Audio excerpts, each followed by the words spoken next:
Des réactions d'exilés ivoiriens après la libération de 8 ex-responsables politiques sous l'ancien président Laurent Gbagbo et ce par les autorités d'Abidjan. Charles Blé Goudé, l'ancien responsable des Jeunes Patriotes, appelle le pouvoir d'Alassane Ouattara à faire un pas de plus pour faire avancer la réconciliation. Et depuis son exil et dans la clandestinité, le leader de la COJEP, la coalition des Jeunes Patriotes, nous a aussi annoncé la transformation de son mouvement en parti politique.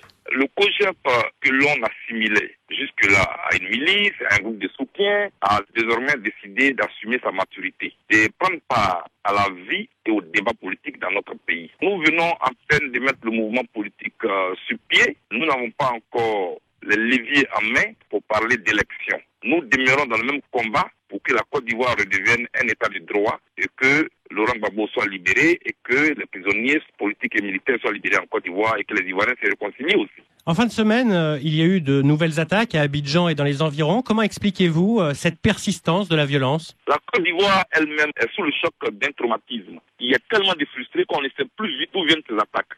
C'est pourquoi, pour réellement identifier l'origine de ces attaques-là, il faut engager des discussions réelles pour ne pas qu'on ait les regards partout. Alors peut-être même que celui qui est à la base des attaques peut se trouver dans le pouvoir. C'est pourquoi je propose la formule que Laurent Gbagbo nous a tous enseignée. Asseyons-nous et discutons franchement. Et moi, je condamne donc ces attaques et j'appelle au dialogue franc et sincère entre les partis.